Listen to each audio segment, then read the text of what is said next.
Alors, dans un article choc ce matin, la presse nous apprenait que rien ne va plus là, à la DPJ de la Mauricie du centre du Québec. Écoutez, des histoires incroyables, des enfants qui ont été retirés de la garde de leurs parents, certains à leur naissance. Au moment de la naissance, là, la dame accouche, on prend le bébé et on dit, tiens, on va le mettre en adoption, on enlève le bébé. Tout ça sur la base d'allégations. On dit, la mère a des problèmes de santé mentale ou de drogue ou il y a de la violence conjugale. Puis là, on apprend qu'ils n'ont même pas fait d'enquête. Non seulement ils n'ont pas fait d'enquête, mais des fois, ils sortent là, un rapport qui date de 14 ans en disant, oui, cette femme-là, à un moment donné, il y a 14 ans. Tabarnouche, c'est un peu n'importe quoi. Et la DPJ est investie d'un pouvoir énorme. Retirer des enfants de leur famille. Tu peux pas avoir un plus gros pouvoir que ça. Et on dirait que des décisions, des fois, sont faites sur la base de quoi? Ils font même pas d'enquête. On va en parler, puis c'est vraiment scandaleux. Et là, le ministre Carman qui a réagi ce matin en mettant sous tutelle, justement, cette DPJ de Mauricie du centre du Québec. On va parler avec Maître Andrea Popescu, qui est avocate, et Jannick Véronneau, qui est sergente détective retraitée et enquêtrice indépendante, qui est ici en studio à côté de moi. Je vais commencer avec Maître Popescu. On a l'impression, chaque fois que le ministre Carman apprend ce qui se passe à DPJ en lisant les journaux, ça n'a pas de maudit bon sens. Il a tout en l'air de tomber là, du ciel. Là. Il n'a jamais entendu parler de ce qui se passait à DPJ, Maître Popescu? Oui, bonjour M. Martineau. Bonjour. Oui, effectivement, c'est un peu comme moi je vois la situation. Si on fait un comparatif avec un peu la situation des routes au Québec après un hiver rigoureux, on va essayer de combler les nids de poules. C'est un peu ça, en protection de la jeunesse. On fait du patchwork par-dessus patchwork. Et il y a des instances où c'est un peu plus convenable que d'autres. En protection de la jeunesse, comme vous dites, on parle des enfants, la vie des enfants, les enjeux sont majeurs. À ce moment-là, oui, effectivement, ces commentaires-là peuvent surprendre et on ne sait pas vers où est-ce qu'on s'en va. Moi, en tant que procureur, que tranquillement, par vie, je me retire de ce domaine parce que je me rends compte que mon apport, ça n'a pas un grand impact. On se pose la question vers où est-ce qu'on s'en va, puis mes constats sont à l'effet qu'en fait, malgré les changements, malgré les belles promesses, on dirait que la DPJ de plus en plus se trouve elle agit comme un État policier, que ça soit à Mauricie, que ça soit à travers la province, parce que j'ai eu la chance de me promener un peu dans plusieurs districts judiciaires. C'est un peu comme Maître Assouline l'a souligné aussi, c'est une problématique, c'est pas juste la place où on a fait l'enquête, c'est un peu à travers l'ensemble du Québec, selon moi. Et c'est ça. Jannick Véronneau, vous êtes une ancienne sergente détective maintenant à la retraite. Qu'est-ce qui vous a amené à vous intéresser à ce qui se passe à la DPJ? Bien, en fait, j'ai travaillé aussi aux abus d'enfants en collaboration avec la DPJ avant de prendre ma retraite. Et j'ai été sollicitée par des parents pour enquêter leur dossier, tout ça. Et au début, j'étais un peu comme tout le monde, comme tous les citoyens. Je croyais que la DPJ appliquait la loi de façon professionnelle, de bonne foi, qui était aussi imputable de leurs actes. Je croyais ça. Jusqu'au jour où je me suis aperçue que c'est pas ça, finalement. La DPJ, comme vous avez dit, elle a de très grands pouvoirs. Très grands pouvoirs? Plus que la police. Et c'est tel que le mandat de la protection de l'enfance au Québec et non la police.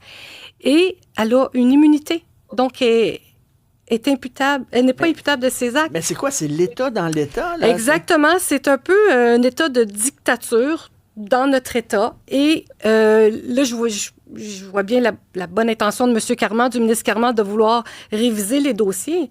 Mais réviser les dossiers, c'est la DPJ qui va réviser les dossiers parce que la loi dit que c'est uniquement la DPJ qui a le pouvoir de réviser ses propres décisions. Attendez une minute, la DPJ va enquêter sur la DPJ. Oui, exactement. C'est la DPJ qui va enquêter sur la DPJ.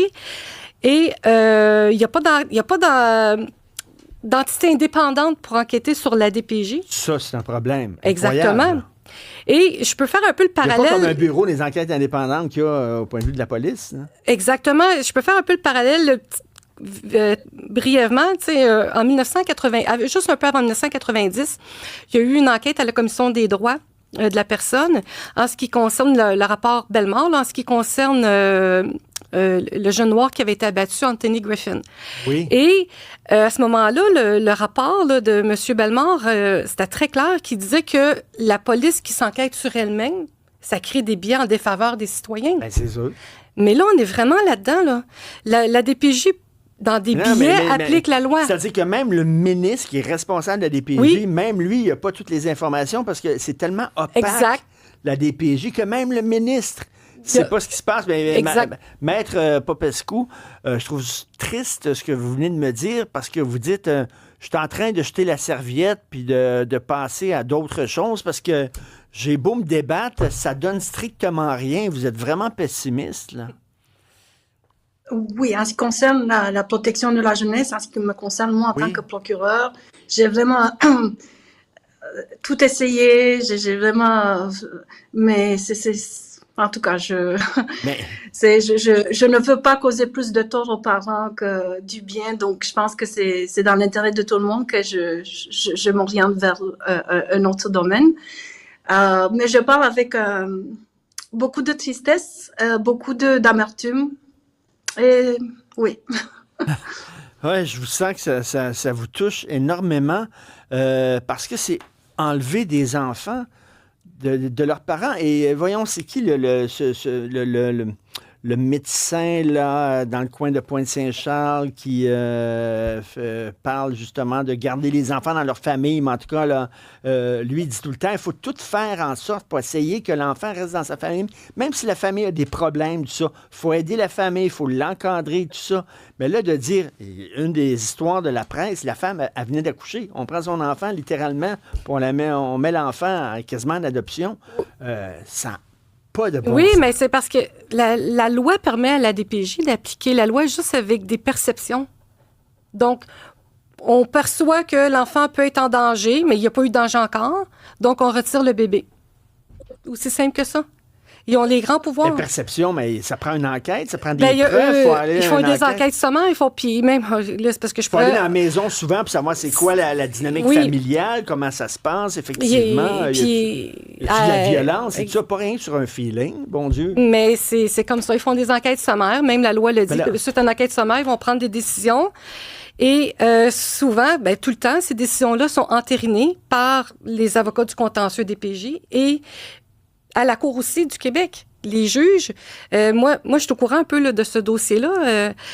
Et les juges entérinent ces décisions-là, là, même si la preuve est présentée, la preuve du contraire, à l'effet que c'est pas des mauvais parents puis qu'il n'y a pas eu de risque de négligence, que c'est juste des soupçons où on fait de la preuve, des omissions volontaires de preuve, on manipule les faits hors contexte. C'est comme ça. Et Maître Popescu, j'entendais les représentants syndicats, de gens de la DPJ, des employés de la DPJ, disent « c'est parce qu'ils sont fatigués, ils sont débordés, c'est parce qu'il manque d'effectifs et tout ça. » C'est bien beau, là. Ça, c'est toutes les excuses que les syndicats sortent à chaque fois, mais c'est plus que ça, là. C'est pas seulement un manque d'effectifs puis de la fatigue générale, c'est vraiment une façon de fonctionner qui est comme dans un état policier, comme vous l'avez dit, là. Mais c'est ça, et effectivement, on voit à travers le discours de M. Carman, par exemple, ou on voit à travers le discours des gens qui essaient de disculper la DPJ lorsqu'il y a un scandale qui surgit dans les médias.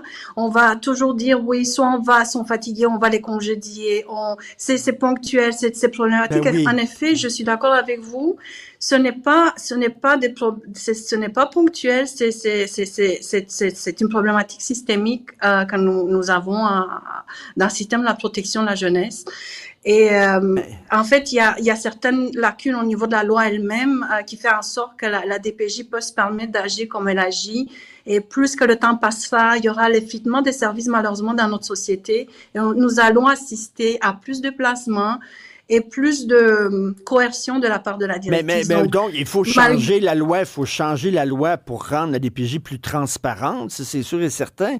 Et est-ce qu'il faudrait une commission d'enquête, oui, Jannick Véronneau? Moi, selon moi, ça prendrait une commission d'enquête indépendante parce que là, présentement, il y a des décisions qui ont été rendues à la Chambre jeunesse Cour du Québec.